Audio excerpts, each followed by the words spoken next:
And yes, even the Malcolm X's, I understand and I take that seriously, that I can go places and I can do things, and I rose from their ashes and from the blood and the sweat that they sacrificed. And I'm appreciative. By the grace of God, I'm appreciative of it all, but we have not arrived. And I believe we put the car in reverse. And then we use Dr. King. There are some who use him to divide. Are you noticing that? Some so-called leaders, they use him to divide, to raise bait, to profit off of tragedy, to pimp pain. And whether it's about Trayvon Martin, or whether it's about Michael Brown, or whether it's about Eric Garner, whether it's about the memory of Emmett Till, whether it's even people who take images of our president and his wife and physically alter them and say negative racial things about them, that's something too that people use in their race baiting. And I would say this: I didn't vote for him, and I don't know where you stand in terms of that, but I don't think the president is doing a good job, and he certainly doesn't have my support. Let's get that out of the way. If he has yours, wonderful. But I will say this: that our substance, our issues are important enough that we should feel on solid ground enough that we can make the issues, and we don't have to resort to anything else, to the physical things. And I've seen it. I know we like to think that everybody has the best of intentions, but everybody does not. And give them enough time and they'll show themselves. But I would say, for the most part, in my experience, the opposition is because of the issues. But the race baiters will paint a whole different picture and keep us divided. Whether it's those who use America bashing to promote their agenda, or those who are in such a love fest with America that they won't acknowledge that we do have our faults. Whatever it is, some seek to divide rather than to unite, and they invoke Dr. King in that agenda. They march, they sing, you've seen them, you can name them. They sing, they march, they chant, they do all the things he did. The spirit isn't right. And we can see the result. So I submit to you, the vocal in his critique and even his criticism of America, Dr. King loved America. Was he disappointed in America? Yeah, he was. He said he was. But then he said this: there can be no great disappointment where there is no great love. You don't get disappointed. You don't expect something from somebody, you're not disappointed. It's business as usual. When somebody's late all the time, you just expect them to be late. I'm so surprised you're late. No, you're just late. You're not disappointed. But when you see something greater, something that there's a love there, and therefore you're disappointed. So he said he loved it. He wanted to see one America, not a division, not you going your way. He said the American dream, that we would rise up and live out the true meaning of our creed. So it pains me to say that I don't think that we have gotten there, or that we've trampled on it, or even that we've gone backwards. And I believe that with the election of the first black president, we have gone backwards. That would seem that it would unite, has served to do, I think, the opposite. Situations, I think, have become worse. And I hope this doesn't sound like a gloom and doom kind of speech, because it really isn't. But we need a reality check. And then we need to say, what do we do from here?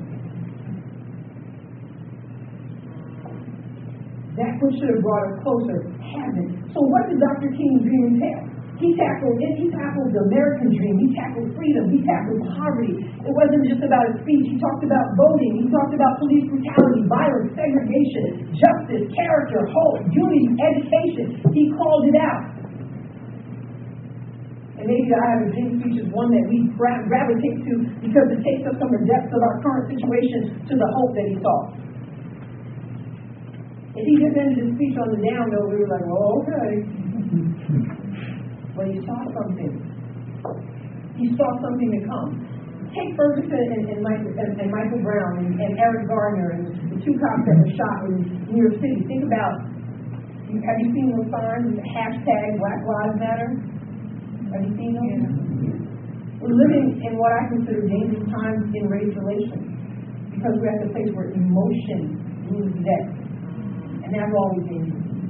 One of my life philosophies is that I try not to ever make major decisions when I'm either way up or way down. Emotions rule the day. And that's dangerous. We continue to live where we allow so-called leaders and politicians to play on those emotions. And then we get this idea that we're just crying wolf, so everything is racist. Right? Everybody racist. You sneeze, you're racist. And then there are people who are so tired of being called racist that no matter the situation, they automatically reject it, even if race is an issue. So like crying wolf. And both perspectives are false. I hear black and white people, often on the political left, say that race factors into everything. Every criticism, every question, every police shooting, everything. Then I hear people on the political right who say race factors into nothing. And then every time a black person is shot by a white person, and you call it out, then they quote you statistics about how many times black people kill black people, as if one had anything to do with the other. It doesn't serve any purpose. What we need to do is take past emotion and look at the facts. Hello?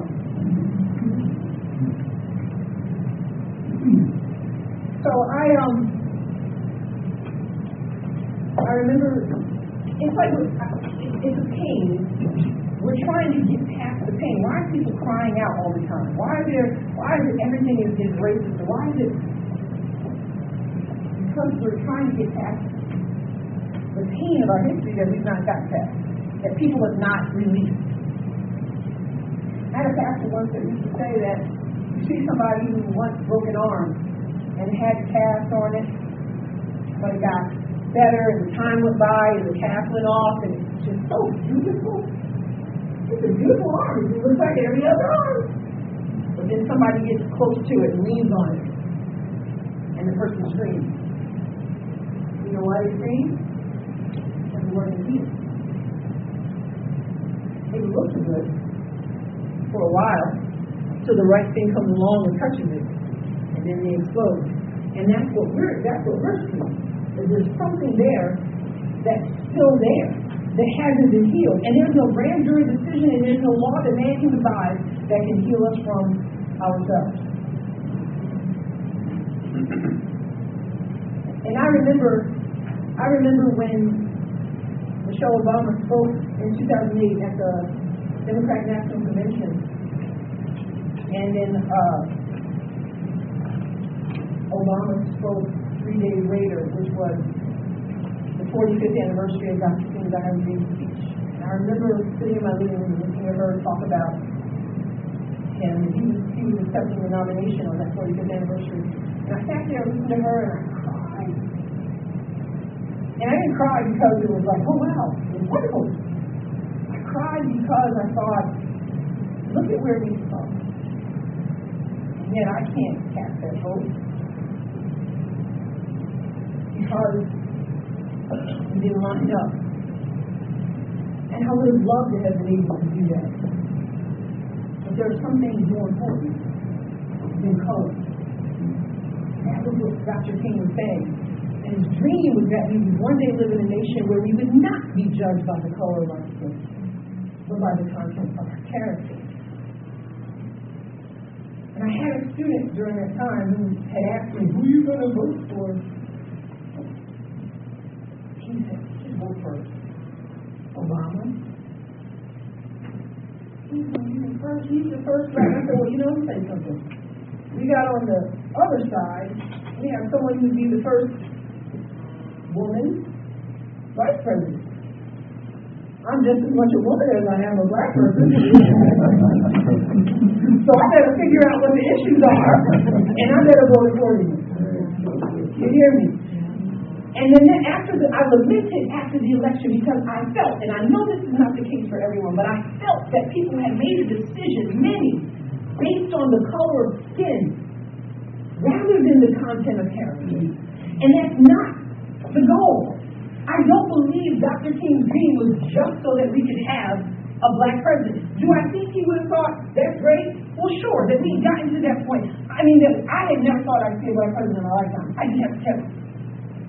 And the fact that we've gotten there, yeah, sure, to go from the place where we could not vote at all, to getting the right to vote, to running on a ticket and asking people to vote for you, to voting in the black president, you can't say that progress has not been made. Sure. But are we judging by the content of character? Or does skin color matter that much even still? And this is what I found. And again, this is why I say we have far to go. We are at the point now where you can't criticize our president or other black politicians because they're black.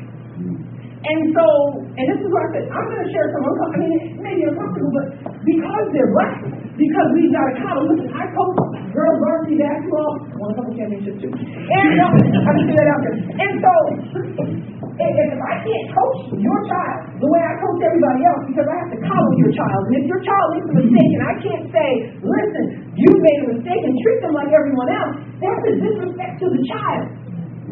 What I'm saying is that I don't think that that child has what it takes to withstand the same scrutiny that everybody else has to deal with. And so when we say you can't criticize the president, or you're racist if you do, what I really am saying is that he's not at the same standard as everyone else. So we must treat him differently, which isn't itself racist. You hear what I'm saying? And black conservatives deal with this all the time. Whether you're talking about Colonel Allen West, or whether you're talking about Congresswoman Mia Love, or whether you're talking about former Secretary of State Condoleezza Rice, or Senator Tim Scott, whatever, they often are called tokens. Or Adrian Ross. They're often called tokens. And if you achieve any measure of success, a lot of times it's because they wanted a photograph with you in it. We took that picture earlier. It was like, they want to get that girl in and put her in the picture. Now, when somebody can't wrap their brain around the fact that you've achieved a measure of success because you deserved it, what does that say about what they're thinking about you? That's right. Right? If I was president, I would want the same measuring stick as everybody else. Why? Because I deserve it. Hello? Because I deserve it.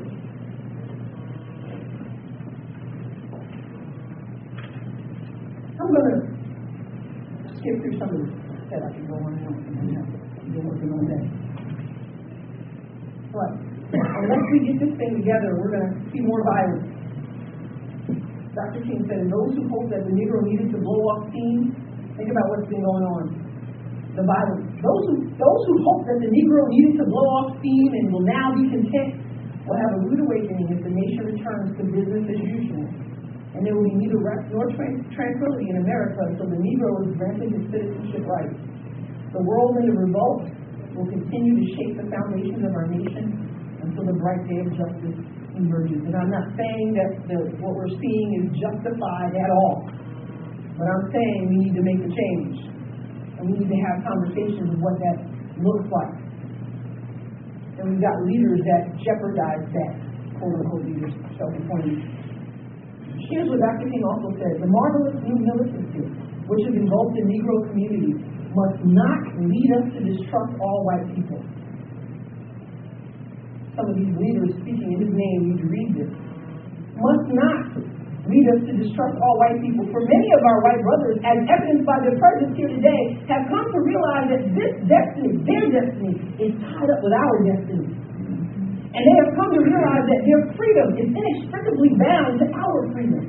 We cannot walk alone.